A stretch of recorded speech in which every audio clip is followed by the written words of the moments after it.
Meus irmãos, abramos as nossas Bíblias na carta de Paulo aos Efésios, no capítulo 2, vamos ler o verso de número 12. Efésios 2, 12.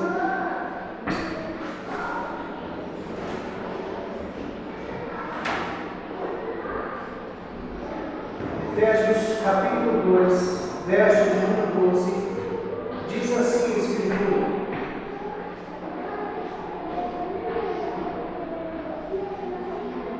naquele tempo estáveis sem Cristo, separados da comunidade de Israel e estranhos às alianças da promessa, não tendo esperança e sem Deus no mundo.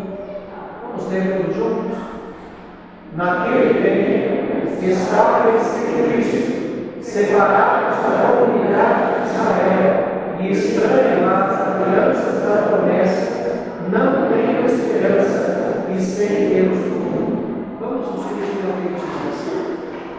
Senhor nosso Deus, como é maravilhoso estar em Tua presença, como é bom, Deus, ouvir a Tua voz, a Tua palavra. E rogamos a Deus que o mesmo Espírito que inspirou Paulo a escrevê-las, agora, Deus, seja o mesmo, a torná-las claras ao nosso coração e aplicá-las, ó Deus, à nossa vida. Nós queremos viver para a Tua glória. Ajuda-nos a entender, ó Deus, a maravilha que é ter Cristo em nossa vida. Oramos no nome santo do Senhor Jesus. Amém. Meus irmãos, nós temos exposto esse texto e temos falado dos dois tempos que há na vida de todo eleito. Há um AC e um DC. Há um antes de Cristo e há um depois de Cristo na história de todos aqueles que conhecem verdadeiramente a Deus. E este AC e esse DC mostra claramente a enorme transformação, a diferença que tem que haver, notória, notável a todos, exatamente porque a conversão atrás. A conversão é uma mudança radical de vida. Vamos dizer que essa é uma interpretação pessoal e uma aplicação até mesmo específica do texto à nossa vida. No entanto, meus irmãos, o sentido fundamental do texto, o que podemos chamar de o cerne, o ponto central daquilo que o apóstolo está a falar neste verso, ainda não foi destacado. Paulo, na verdade, meus irmãos, está afirmando no texto a grande elevação de status do gentil, a grande transformação que houve no gentil, a grande diferença que a vida de Jesus Cristo, o seu ministério, a sua vinda causou no gentil, causou a nós, porque nós também temos esse status de gentios se comparados a Israel. Nós que não pertencíamos à linhagem de Abraão, não pertencemos assim como os gentios não pertenciam. Meus irmãos, é estritamente isso que indica a expressão naquele tempo que nós vemos inaugurar o verso. Naquele tempo. É a isso que Paulo se refere, é o tempo referente à antiga aliança, o período do Antigo Testamento, quando o povo de Deus estava centrado em Israel. É importante compreendermos que o sangue de Abraão não era diferente do sangue de outros povos.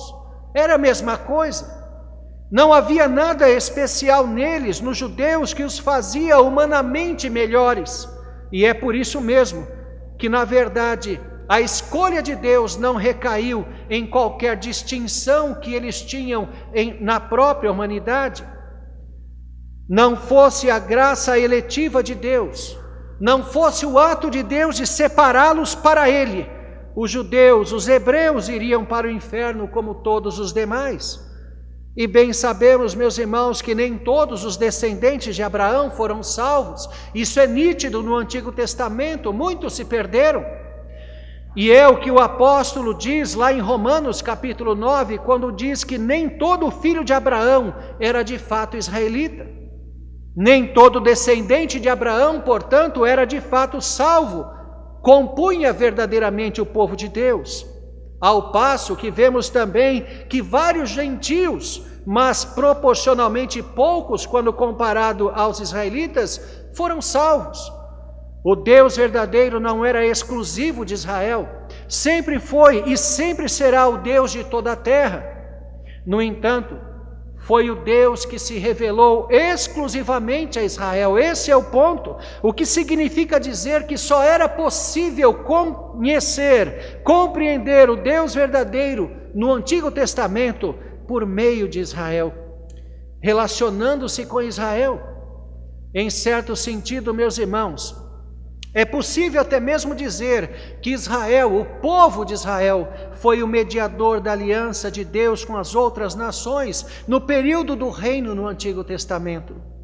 Essa é a diferença que Paulo está asseverando no texto. É esse o tempo que rege as declarações que seguem. Naquele tempo, estáveis sem Cristo, separados da comunidade de Israel, estranhos às alianças da promessa, não tendo esperança, sem Deus no mundo. Referindo-se aos efésios, era exatamente essa situação deles. Naquele tempo, estáveis sem Cristo, ele começa a dizer. O próprio verbo utilizado por Paulo aqui faz menção a um período no passado, um desenrolar de acontecimentos na história dos hebreus, lá atrás, em um processo, em um período. Os gentios estavam sem Cristo. Ora, mas Cristo não veio apenas depois de fato. Não é a vinda de Jesus Cristo, inclusive, que põe fim ao Antigo Testamento e inicia o Novo. Não seria óbvio que naquele tempo eles estavam sem Cristo, porque era o período do Antigo Testamento? Sem dúvida, falando-se estritamente, até mesmo os hebreus estavam sem Cristo. Mas de uma forma diferente da dos gentios, sem dúvida. Em certo sentido, pode-se dizer que mesmo no período veterotestamentário, os hebreus tinham Cristo. Ora, o apóstolo Paulo desenvolve em outros lugares, de forma até mesmo extensa, a doutrina de que Cristo de fato estava presente no Antigo Testamento, simbolizado nas alianças, nos sacrifícios, em todos os ritos, nas festas que eram celebradas no Antigo Testamento. Até mesmo a própria lei, diz o apóstolo Paulo, lá no capítulo 10 de Romanos, apontava para Cristo. Por isso, deixa claro, meus irmãos, que no Antigo Testamento, Cristo já estava ali presente, ainda que de forma simbólica ou parcial. Mesmo quando Jesus ainda não havia nascido, antes, portanto, da encarnação do Verbo, os israelitas já tinham Cristo dessa maneira, mas os gentios, de forma alguma. E é isso que Paulo desenvolve na sequência do verso. Diz que eles, os efésios, gentios que eram, estavam separados da comunidade de Israel. E quando nós examinamos o termo grego, o Novo Testamento foi escrito em grego koiné, o termo que é traduzido por comunidade tem o sentido de cidadania. Os efésios, como gentios que eram, não tinham cidadania israelita no Antigo Testamento. Não eram povo de Deus em nenhuma medida. Vimos, meus irmãos, que não era essa, de fato, a necessidade para ser povo de Deus. Vimos que mesmo um descendente de Abraão, por ser simplesmente descendente, não queria dizer que fazia parte da aliança com Deus. Mas para um gentil para crer em Deus, como símbolo dessa crença, bastava ser circuncidado e guardar a lei como expressão da fé, e então tornava-se assim participante do povo. Prova disso é que no templo havia o pátio dos gentios. Desde o Antigo Testamento, portanto, o gentil já era pensado como participante do povo através da religião dos hebreus. Mas, meus irmãos, proporcionalmente, era a descendência de Abraão, era de fato eles, o próprio israelita, que tinha acesso às promessas de forma mais contundente e direta. E é isso que Paulo está destacando na expressão. A cidadania israelita por si só colocava o indivíduo israelita muito mais perto de Deus, inserido no anúncio da palavra, Eles tinham, nascendo na comunidade de Israel, tudo o que era ordenado no Antigo Testamento como o dia a dia deles. Talvez possamos ilustrar isso na figura de um filho que nasce de um crente em nossos dias. Ele já nasce inserido à igreja, ele ouve a palavra regularmente e tem o exemplo da fé em seus próprios pais. Um ímpio não tem isso. A criança que nasce em uma família ímpia não tem a vantagem que tem o que nasce em um lar cristão genuinamente.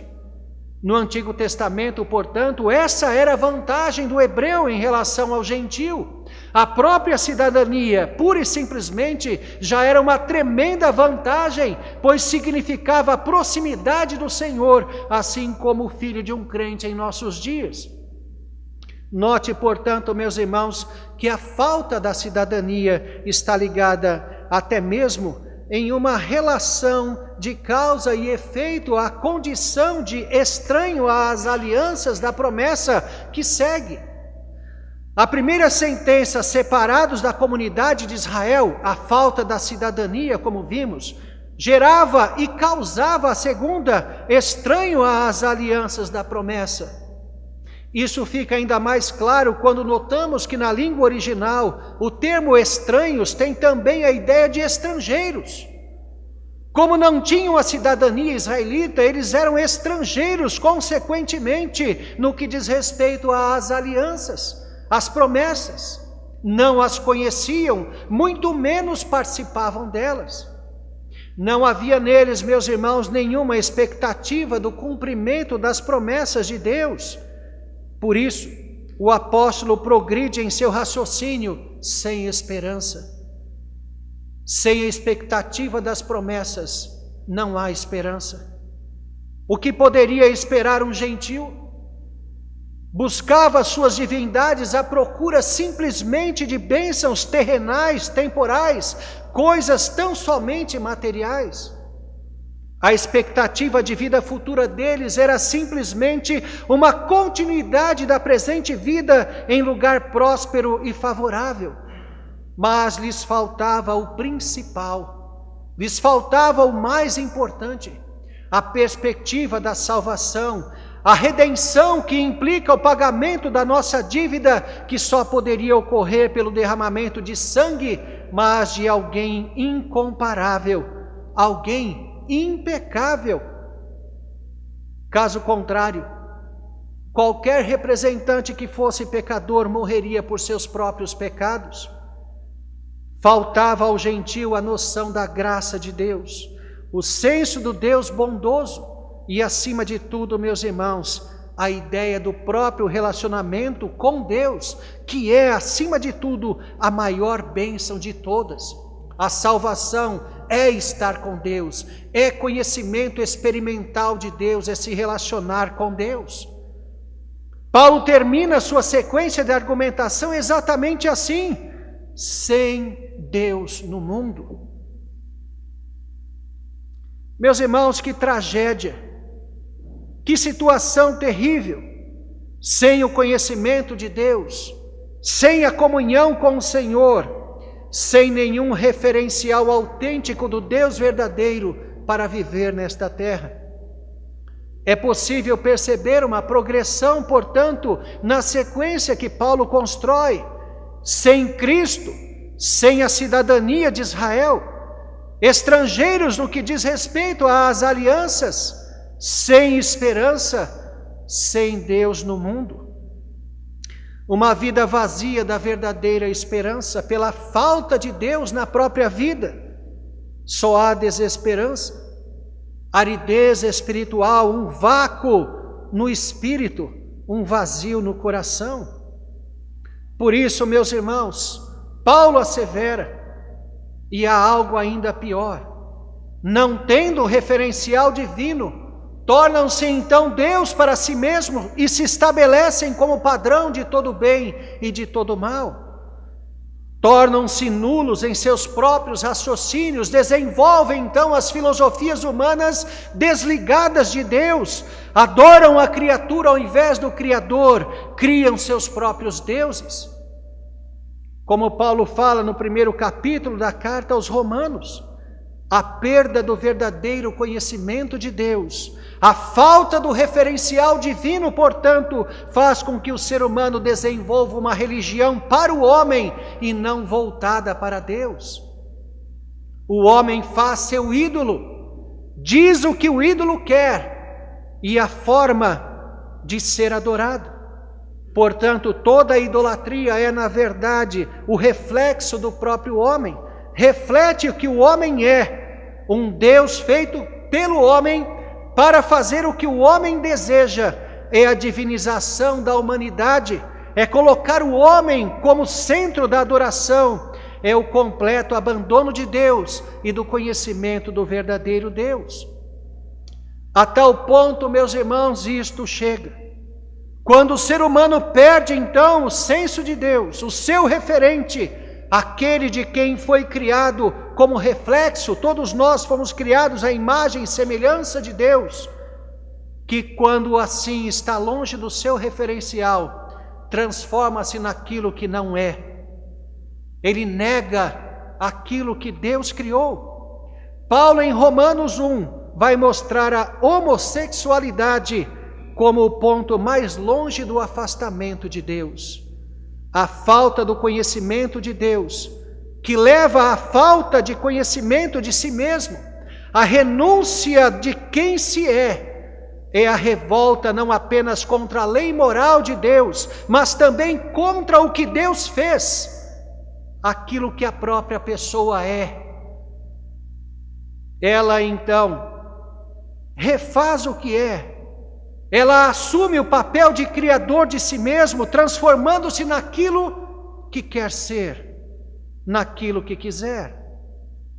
Não faz muito tempo, suicidou-se, acredito que nos Estados Unidos, um homem que havia feito várias cirurgias e tatuagens para ter a aparência de um felino. Por mais que o ser humano queira se transformar, o assumir e usurpar o papel de criador de si mesmo, nunca jamais o será. É sempre aquilo que Deus criou.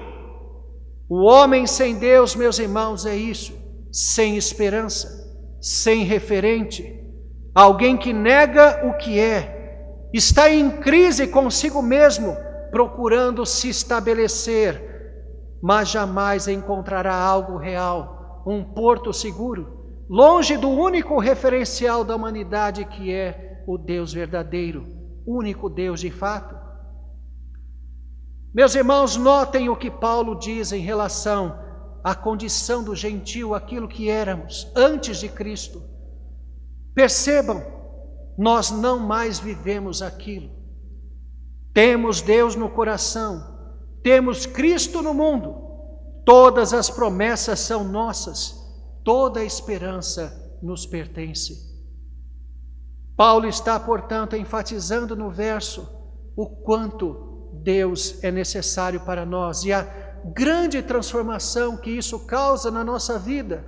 Notem que é uma vida de segurança, uma vida de paz, mesmo no meio de um mundo de trevas e cheio de dores e sofrimentos. Nós somos povo de Deus, nós conhecemos a Deus, temos o referencial divino, somos transformados dia a dia naquilo que nos é exigido como santidade. À medida que nós nos santificamos, buscamos a obediência, nós estamos tornando cada vez mais nítida a imagem e semelhança de Deus em nós, que foi desfigurada pelo pecado. Isso é a santificação. E quanta alegria há nisso, meus irmãos. Fomos introduzidos à família de Deus, adotados filhos de Deus.